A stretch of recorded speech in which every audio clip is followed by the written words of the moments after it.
नमस्कार, स्वागत है आप सभी का ग्रैंड न्यूज नेटवर्क में और मैं हूं आपके साथ सीमा। चलिए अब एक नजर डाल लेते हैं आज की बुलेटिन की खास खबरों की ओर। खबरों में आगे बढ़ने से पहले एक नजर आज की हेडलाइंस पर।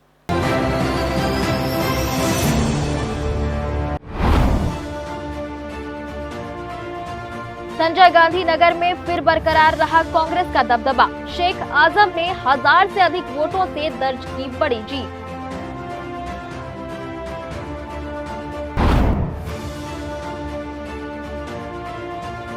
शिक्षक बनने की बढ़ी चाहत। 11,000 से अधिक युवाओं ने दी डीएलएड प्रवेश परीक्षा।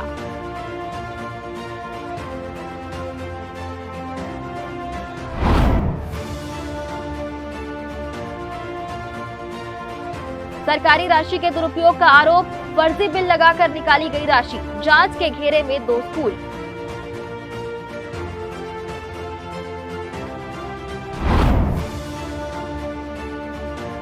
और नीट पेपर लीक के विरोध में हुआ जमकर बवाल। एनएसयूआई कार्यकर्ताओं पर पुलिस ने किया लाठीचार्ज। कांग्रेस ने जताई नाराजगी।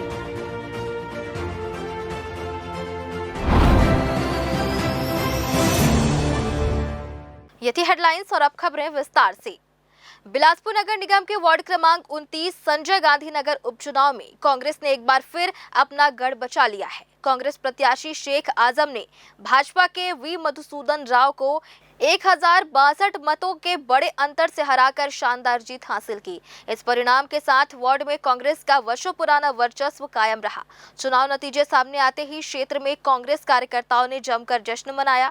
ढोल नगाड़ों की गूंज, मिठाइयों का वितरण और आतिशबाजी के बीच समर्थकों ने जीत का उत्सव मनाया। कांग्रेस नेताओं ने इसे जनता के भरोसे और संगठन की मजबूती की जीत बताया।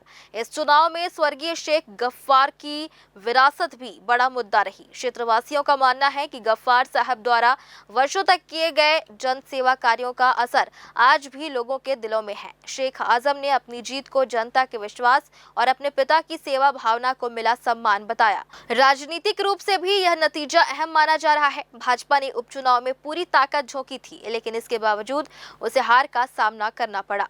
वार्ड 29 के परिणाम ने एक बार फिर ये संदेश दिया है कि जनता के साथ मजबूत जुड़ाव, भरोसा और निरंतर जनसेवा चुनावी समीकरणों पर भारी पड़ सकती है। सबसे पहले तो वार्ड क्रमांक 29 की जनता का और कांग्रेस कमेटी के जितने भी कार्यकर्ता हैं, वार्ड के जितने भी कार्यकर्ता हैं, जितने भी नेता हैं, समस्त कार्यकर्ताओं की ये जीत है, समस्त नेताओं की जीत है। गफ्फार भाई के समर्पण भाव से, समर्पित भाव से जो उन्होंने इस वार्ड के लिए, शहर के लिए किया है, ये उसकी जीत है। और ये जीत है सेवा भाव की, ये जीत है लोगों का काम करने की। और मैं आपको आश्वस्त करता हूं कि शेख आजम जो चुनाव जीत करके आए हैं, वो वार्ड की जनता के समस्त जितनी भी उनकी जरूरतें होंगी उसमें उनकी उम्मीदों में खरा उतरेंगे और हम सब मिलकर वार्ड की जनता की सेवा करेंगे, शहर की जनता की सेवा करेंगे। ये सबसे पहले तो मैं अपने वार्ड की जनता का आभार व्यक्त करना चाहता हूं, जिन्होंने भारी मतों से मुझ जैसे युवा को इस चुनावी रण में विजय दिलाया। और जैसे मेरे गफ्फार अब्बू और मेरे स्वर्गीय पिताजी शेख असलम साहब वार्ड की सेवा करते थे, उनसे जो भी कुछ भी मैंने सीखा है और उससे कहीं ज्यादा मैं करने की कोशिश करूंगा। शिक्षक बनने का सपना संजोए युवाओं ने गुरुवार को आयोजित डीएलएड प्रवेश परीक्षा में उत्साह पूर्वक हिस्सा लिया। जिले के 45 परीक्षा केंद्रों में परीक्षा शांतिपूर्ण ढंग से संपन्न हुई, जिसमें 77% से अधिक परीक्षार्थियों की उपस्थिति दर्ज की गई। अधिकारियों के अनुसार डीएलएड पाठ्यक्रम में प्रवेश के लिए हर वर्ष बड़ी संख्या में अभ्यर्थी आवेदन करते हैं। इस बार भी 12वीं उत्तीर्ण 11,000 से अधिक युवाओं ने परीक्षा में हिस्सा लिया। निजी स्कूलों में भी शिक्षण कार्य के लिए डिप्लोमा की अनिवार्यता बढ़ने के कारण डीएलएड के प्रति युवाओं का रुझान लगातार बढ़ रहा है। परीक्षार्थियों की संख्या अधिक होने के कारण आगामी सप्ताह में बीएलएड प्रवेश परीक्षा अलग से आयोजित की जाएगी। परीक्षा का संचालन सुचारू रूप से कराने के लिए व्यापम द्वारा सभी केंद्रों में सुरक्षा और आवश्यक सुविधाओं के विशेष इंतजाम किए गए थे। डीएलएड में चयन मेरिट के आधार पर किया जाता है। सफल अभ्यर्थियों को प्रदेश के 19 जिला शिक्षा एवं प्रशिक्षण संस्थानों में प्रवेश दिया जाएगा, जहां प्राथमिक एवं माध्यमिक स्तर के विद्यार्थियों को पढ़ाने के लिए डिप्लोमा आधारित प्रशिक्षण प्रदान किया जाता है। परीक्षा के सफल आयोजन से अभ्यर्थियों और प्रशासन दोनों ने संतोष जताया है। बिलासपुर जिले में स्कूलों के शाला अनुदान और सरकारी राशि के उपयोग को लेकर एक बार फिर सवाल खड़े हो गए हैं। सिरगिट्टी और देवरी खुर्द संकुल के बाद अब कोटा विकासखंड के प्राथमिक शाला परसा पानी और प्राथमिक शाला छतौना के वित्तीय अनियमितताओं की शिकायत सामने आई है। जानकारी के अनुसार सामग्री खरीदी और अन्य खर्चों के नाम पर लगाए गए कुछ बिलों को लेकर संदेह जताया गया है। आरोप है कि जिन दुकानों के नाम से बिल लगाए गए, संबंधित दुकानदारों ने ऐसे बिल जारी करने से इनकार किया है। मामले को गंभीरता से लेते हुए कोटा विकासखंड शिक्षा अधिकारी ने दोनों स्कूलों के प्रधान पाठकों को नोटिस जारी कर 3 दिनों के भीतर जवाब प्रस्तुत करने के निर्देश दिए हैं। वहीं जिला शिक्षा अधिकारी विजय तांडे ने कहा है कि शिकायत प्राप्त हुई है और मामले की जांच कराई जा रही है। जांच रिपोर्ट आने के बाद नियमानुसार आगे की कार्रवाई की जाएगी। अब सभी की नजर इस बात पर है कि जांच में क्या तथ्य सामने आते हैं और जिम्मेदारों पर क्या कार्रवाई होती है। पेपर में भी आया हुआ था जिसमें हमने विकासखंड शिक्षा अधिकारी को निर्देश दिया है और विकासखंड शिक्षा अधिकारी उन पर जांच करा रहे हैं। मुझे ऐसा लगता है कि उस पर हो सकता है ज्ञान का अभाव रहा होगा, प्रक्रिया का अभाव रहा होगा, उसके कारण हुआ होगा। चूँकि ये जो भुगतान है लाइव होता है, ऑनलाइन होता है और PFMS के माध्यम से होता है, तो इस तरह से कहा जाना कि घोटाला हुआ है, ऐसा कहा जाना उचित प्रतीत नहीं होता है। क्योंकि आवंटन ही बहुत कम मिलता है, तो उसमें लाखों रुपया का कहना थोड़ा अतिशयोक्ति होगी हो। तो उसमें वास्तविकता क्या है, कि सत्यता वहाँ पर कहाँ तक है, वो जांच करके BO जो है अपना रिपोर्ट देंगे। फिर उसके बाद जो भी कार्रवाई बनती है उसको यहाँ से किया जाएगा। NSUI के प्रदर्शन के दौरान हुए लाठीचार्ज के बाद राजनीतिक माहौल गर्मा गया है। घटना में कई प्रदर्शनकारी घायल हो गए, जिनमें से 1 दर्जन से अधिक NSUI कार्यकर्ताओं को उपचार के लिए सिम्स अस्पताल में भर्ती कराया गया है। बताया जा रहा है कि कुछ कार्यकर्ताओं को गंभीर चोटें आई है। घायलों का हालचाल जानने NSUI के राष्ट्रीय अध्यक्ष विनोद जाखड़ सिम्स अस्पताल पहुंचे। उन्होंने भर्ती छात्रों और कार्यकर्ताओं से मुलाकात कर उनकी स्थिति की जानकारी ली। इस दौरान जाखड़ ने राज्य सरकार और पुलिस प्रशासन पर जमकर निशाना साधा। मीडिया से चर्चा करते हुए विनोद जाखड़ ने लाठीचार्ज की घटना को बेहद निंदनीय बताया। उन्होंने कहा कि छात्रों के सिर और शरीर पर बेरहमी से लाठियां बरसाई गई, जिससे कई छात्र पुलिस की बर्बरता का शिकार हुए हैं। जाखड़ ने आरोप लगाया कि छात्र अपनी मांगों को लेकर लोकतांत्रिक तरीके से प्रदर्शन कर रहे थे, लेकिन सरकार ने पुलिस के माध्यम से दमनात्मक कार्रवाई कर गुंडागर्दी का परिचय दिया है। उन्होंने कहा कि छात्रों पर किया गया ये हमला भाजपा सरकार की ताबूत की आखिरी कील साबित होगा। साथ ही चेतावनी देते हुए कहा कि यदि प्रदर्शनकारी छात्रों पर FIR की जाती है तो NSUI भी संबंधित पुलिस अधिकारियों के खिलाफ FIR दर्ज कराने की कार्रवाई करेगी। लोकतंत्र में अपनी आवाज उठाने का, अपनी बात कहने का अधिकार है। आज जिस तरीके से नीट का पेपर लीक हुआ, उसकी आवाज जो है NSUI पूरे देश में उठा रही है। आज हमारा मार्च था, हम लोगों ने घेराव किया केंद्रीय मंत्री के घर का, लेकिन जिस तरीके से पुलिस ने वाटर कैनन चलाए, हमारे युवाओं पे लाठी चार्ज किया, बेहद निंदनीय है। हम कड़े शब्दों में इनकी निंदा करते हैं। अभी भी अंदर हमारे दर्जनों NSUI के कार्यकर्ता और स्टूडेंट जो हैं घायल हैं। सर पे लाठी मारना, ये क्या छत्तीसगढ़ पुलिस की क्या रवैया है? किस तरीके से जो है छात्रों को पीटा गया। एक छात्र को इतनी ज्यादा गंभीर चोट आई है कि उसको उल्टियां हुई हैं। आप सोचिए कि अगर ज्यादा गंभीर स्थिति हो जाए, अभी तो मेडिकल केयर में है, अभी रिपोर्ट आनी बाकी है, लेकिन बेहद गंभीर हालात हैं। एक छात्र का पूरा होठ फाड़ दिया, मतलब 2 हिस्से कर दिए। छात्रों पे लाठियां मारी गई है। ये छात्र क्या आतंकवादी हैं? ये क्या किसी दूसरे देश से आए हैं? ये अपने हक की मांग को लेकर सड़कों पे हैं। इनका कहना है कि धर्मेंद्र प्रधान इस्तीफा दें और पेपर लीक बंद हो। क्या अब इस देश के अंदर जो ये आज शिक्षा का बाजारीकरण कर दिया, उसके खिलाफ छात्र खड़ा नहीं हो सकता है? क्या वो अपनी बात नहीं कह सकता है? मैं छत्तीसगढ़ पुलिस को और मुख्यमंत्री जी को कहना चाहता हूं कि आपका ये दोहरा रवैया जो है, जो आज आपने युवाओं पे, नौजवानों पे लाठियां चलाई है, ये आपकी सरकार की ताबूत की आखिरी कील साबित होगी। ये नौजवान सड़कों पे है, ये डरने वाला नहीं है, लेकिन इस तरीके से बर्बरतापूर्ण छात्रों पे लाठीचार्ज नहीं किया जाना चाहिए। फिलहाल वक्त हो चला एक छोटे से ब्रेक का। ब्रेक के बाद भी खबरें जारी रहेंगी। बने रहिए ग्रैंड न्यूज नेटवर्क के साथ। जयजया प्राइवेट ITI NCVT से मान्यता प्राप्त एंड ISO सर्टिफाइड 10वीं पास विद्यार्थियों के लिए 2 year electrician course, COPA 1 year course, computer operating and programming assistant course, best classroom facility, admissions open.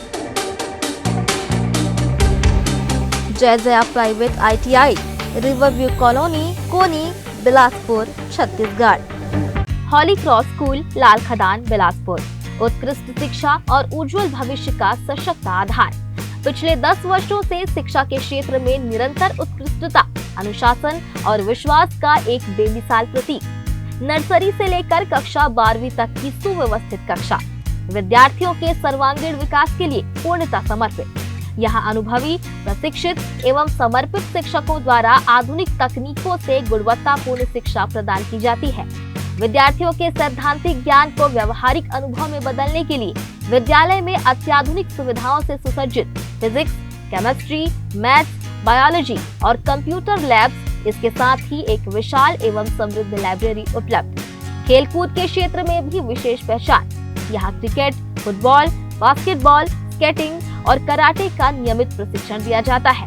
हमारा दृढ़ संकल्प कि हम निरंतर प्रगति करते हुए विद्यार्थियों को श्रेष्ठ शिक्षा और सुनहरे भविष्य की राह दिखाते रहेंगे। प्रवेश प्रारंभ। आज ही अपने बच्चों के सुनहरे भविष्य की मजबूत नींव रखें। हमारा पता, हॉली क्रॉस स्कूल, लाल खदान, बिलासपुर। संपर्क करें 8463057366 पर। ब्रेक के बाद आप सभी का स्वागत है। बिलासपुर जिले के मस्तूरी थाना क्षेत्र अंतर्गत कर्रा स्थित हिंद एनर्जी के बंद पड़े कोल डिपो में बड़ी चोरी की वारदात सामने आई है। जानकारी के अनुसार देर रात नकाबपोश चोरों का एक गिरोह डिपो में घुस गया और वहां रखे लाखों रुपए मूल्य के केबल तथा लोहे के सामान को चोरी कर ले गया। चोरी के दौरान डिपो में तैनात सुरक्षा गार्ड ने आरोपियों को रोकने का प्रयास किया, जिस पर बदमाशों ने उसके साथ मारपीट की और उसे धमकाते हुए मौके से फरार हो गए। घटना की पूरी वारदात डिपो में लगे CCTV कैमरे में कैद हो गई है। फुटेज में कुछ संदिग्ध नकाबपोश लोगों की गतिविधियां दिखाई दे रही है, जिसके आधार पर पुलिस आरोपियों की पहचान करने में जुट गई है। घटना की सूचना मिलने के बाद मस्तूरी थाना पुलिस मौके पर पहुंची और जांच शुरू कर दी है। पुलिस ने CCTV फुटेज जब्त कर आसपास के क्षेत्रों में भी पूछताछ शुरू कर दी है। चोरी की इस घटना से क्षेत्र में सुरक्षा व्यवस्था को लेकर सवाल खड़े हो गए हैं। पुलिस का कहना है कि जल्द ही आरोपियों को गिरफ्तार कर लिया जाएगा।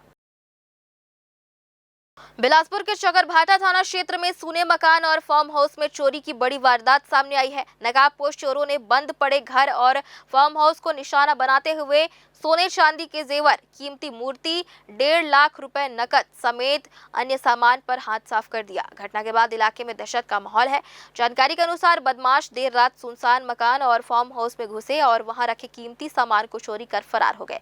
पूरी वारदात वहां लगे CCTV कैमरे में कैद हो गई है, जिसमें कुछ नकाबपोश युवक संदिग्ध गतिविधियां करते नजर आ रहे हैं। चोरी की जानकारी मिलने के बाद पीड़ित परिवार ने तत्काल पुलिस को सूचना दी। मौके पर पहुंची चकरभाटा पुलिस ने जांच शुरू कर दी है। पुलिस ने अज्ञात चोरों के खिलाफ मामला दर्ज कर CCTV फुटेज के आधार पर आरोपियों की तलाश तेज कर दी है।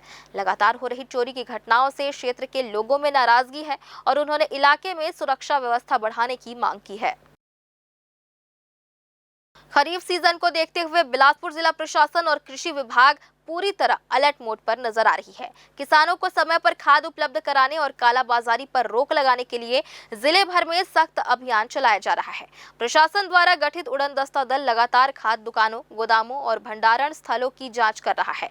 हाल के दिनों में मल्हार, सेंद्री सहित जिले के कई क्षेत्रों में छापेमार कार्रवाई करते हुए बड़ी मात्रा में खाद जब्त की गई है। निर्धारित दर से अधिक कीमत पर बिक्री, अवैध भंडारण और नियमों के उल्लंघन के मामलों में संबंधित कारोबारियों के खिलाफ कानूनी कार्रवाई भी की गई है।